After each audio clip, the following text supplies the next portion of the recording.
Welcome to our CARE podcast because Corona ain't ruining everything. My name is Tamara Whitney, and I'm the president-elect of District 3 and co-organizer of the Region 1 Fall Training CARE Conference. As a way to bring you additional content and to get to know some of our keynotes, speakers, and state leadership, we have set up a limited series podcast for you to enjoy at your leisure. So if you are binge listening to these all at once, or if you're taking them in day by day, we hope this message finds you well.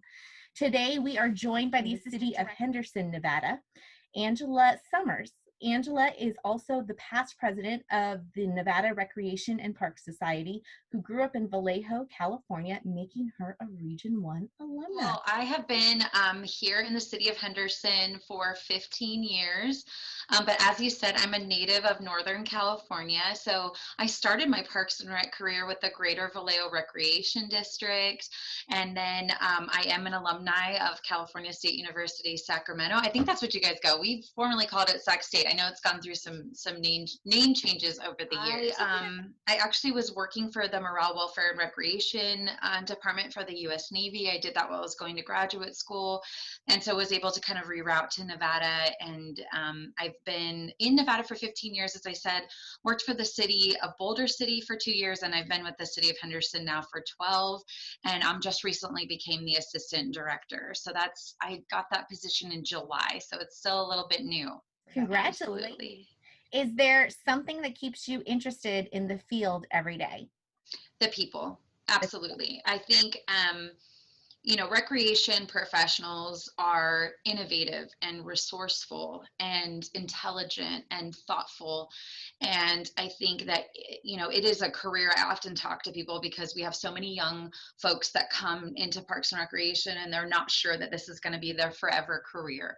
And they decide that, I want to be a teacher, or I want to be in the medical field, or I want to be, in politics sometimes. And I think that this is one of those careers that you get that every day. You are a teacher, you are a mentor, you're sometimes a parent to children that don't have that role at home. And so to see that evolve every day and to see the willingness that Parks and Rec professionals have to adapt and change and evolve, it's inspiring to me. And I think especially with what we've gone through in the last 8 months, I don't think that we always give ourselves the credit for what we're willing to rise to the occasion and do. And I said this to my own team, as people were rushing to get home, there were many Parks and Rec professionals rushing to provide essential care to people. And that takes a lot, for somebody to make that decision in that moment to say, if they can't go to school, if they can't go here, we're going to care for them. And so it makes me so proud. And the people, hands down, will always be my answer to why I love Parks and Recreation. That's helpful. If you could change anything about your role, what would it be? If I could give advice to Parks and Rec professionals, it would be, we're also traditionalists, right? So we love the way that we've done things. And we say, we just want to get back to offering the pumpkin events that we've done for years and years where everyone comes and they do that. We want to get back to being able to see Santa.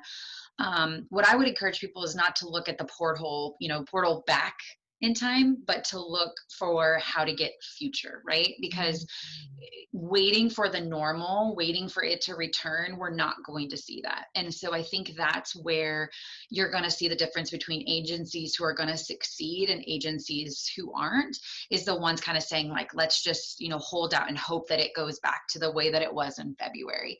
And some of the things that I think we've done here that have been so great was,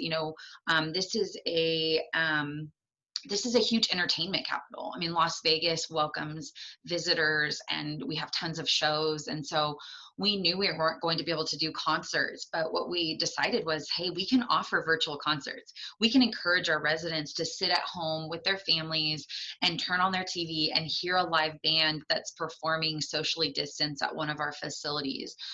We can do some of those events that we're used to having in person and still bring that home. And so we've been protective of things like arts and culture, making sure that children have those opportunities. There was a lot that was released from Sesame Street that was so incredible incredible about ways to have dialogue with children about things that are scary. And for those of us who are parents, we know that our kids are sad. They miss school. Halloween just passed. My children really grieved for not getting to experience that. And so I think getting creative with how we continue to offer that is very important. And I think how we offer it in the way that it's going to become, and not the way that we used to do it. How to offer something in the way that it will become, and not just Yeah. because it was the way we used to do it. Yeah. You mentioned something earlier, and I just want to kind of circle back to it if you're okay with that. Yeah. Having staff find ways to create new programs, and recognizing that things aren't to move forward, or how do we get them to start thinking in the different way of moving projects forward? Yeah, prior to the pandemic, we had a training for city employees, and they brought in what we call a futurist. And when she came to speak to us, she said, "Now I know everyone's going to laugh at my title, but she said, we have historians and we have economists, but we don't understand the role of a futurist." And what she did for the city was to prepare us for what could happen to our city, and how we prepared ourselves to survive the next level, right? And so what I would first encourage people is, I think the natural tendency whenever we go through a possible recession, or the threat of that, is cut the people, cut the savings. I think where companies have been successful is when they begin to challenge themselves to grow and not to cut. And so what I've been so proud of for the city of Henderson is we have not done a single layoff. And to maintain and preserve over 8 months, 1,100 employees and 200 full-time is not luck. That was saying, okay, what's our essential role? And I understand Nevada and California is very different, and there is a lot with stay-at-home orders, but it became critical for us to begin food deployment. So one of the first things that we got actively involved was the casinos. We're going to lose a ton of food. I mean, buffets were one of the first things that closed in our area. And so we knew that there was going to be a lot of food waste. And so we deployed all of our parks people to pick up that food and to distribute it to our community. And then we opened up 24-hour a day, 7-day a week childcare for first responders, who needed to be able to go to work, who had no place to bring their children, because we knew that if they couldn't respond to work, that people would either choose to become unemployed, right? They would choose to stay home, going down to a single income, or we knew that families who couldn't make that choice would begin leaving children unattended. And that was something that was critical to us, that was not going to be a good situation. And so by making ourselves essential in that and saying, no, it's not about us cutting, it's about us growing, I think that that's an outlook. And that's going to be challenging in California, because we did do some reopening a little bit quicker, right? We came out of our stay-at-home order a little bit faster. But I think as we again continue to navigate over the next couple of months, and we're seeing numbers again starting to rise within the United States, I think that challenge is going to be, how do we do that? And so again, my advice would be, following and looking at those trends, not just the trends, because everyone knows trends are technology, right? So if I said that, everyone knows that we're going technologically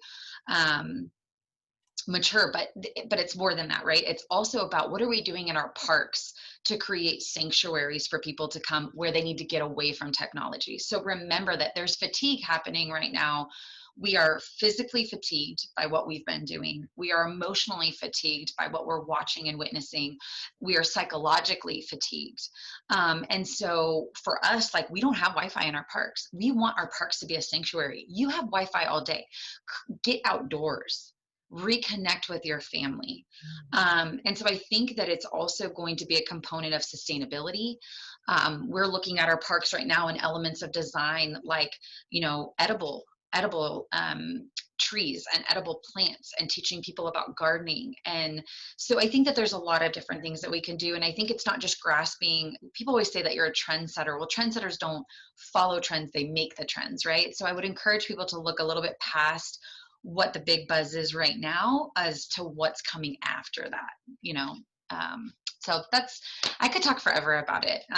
But yeah, that's some of the good points about, it's not about cutting, it's about growing. And I wrote that down.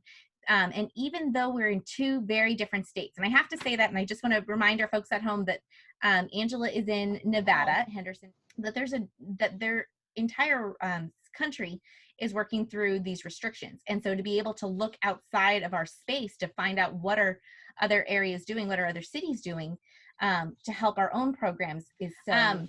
Any suggestions, readings, cities you follow that you feel are futuristic, or to give our audience maybe some insight to learn more, or to be able to share it with their department in a better way? I think there are so many cities in California that are so innovative. And, I've had obviously the opportunity as initially in my career to work for multiple agencies. And so I probably couldn't pick my favorite. Ones that I like to follow online that I would encourage, the Women in Parks and Recreation page. So it was a subset of NRPA that was created. And I think they're up over 8,000 members on that Facebook page is absolutely incredible. They not only share information, but the files page is immense. I mean, you can really find a lot of great ideas. And so I think being able to share that, I'm assuming that CPRS has something similar, but NRPS really try to do that where we can file share. I think that can be so helpful for groups. If you guys got a chance to attend NRPA, there were several speakers. And what I loved about what NRPA did this time is you have 30 days to watch those sessions. So when we're in person, you have to pick your session, and sometimes you see 2 or 3 and you're like, how am I going to choose? Well, now you don't have to. And there were several that were talking about ways that we can begin to adapt and watching certain trends that I think are going to be really critical to our operation. And I also think that there was a big focus on fatigue. And I think that's something that we need to be very cautious of, because our profession is cyclical. And so we do have downtime. And when we're firing on all cylinders, and right now we are caregivers in our workplace, and then we are caregivers at home with our children, I think that really paying attention to that is going to be critical. And so I would say, to follow back, NRPA is making some huge strides to diversifying its board, to presenting sessions that I really feel like touched on a variety of issues that we're really facing right now. I think that's wonderful. And then I guess my last piece of advice that the NRPS did, NRPS is the Nevada Recreation and Park Society, is we have forums that we call Afraid to Ask, and we select different themes each time. And what that invites our professionals to do is to ask the questions that they're afraid to ask. How do I handle feeling completely overwhelmed as a parent right now? What should I be doing? How do I find that work-life balance? And I think just providing those safe places to talk with other professionals are really big. Because as I said, as employers, right, we're trying to manage a budget, and we're trying to preserve jobs. And so ways that we do that are by saying, well, we have to make you essential. And by making you essential, you need to be here all hours. You need to be putting in the extra work. And people are like, how am I supposed to do that and then educate my children at home? And so we're going to see regression happening when we begin to fall back into patterns, even as far as to say, okay, will someone go home? Well, it should probably be the mom. Okay, well, what about women who have worked so hard to get into their positions, who are now falling back into roles of raising children? How do we keep what we've worked so hard to obtain?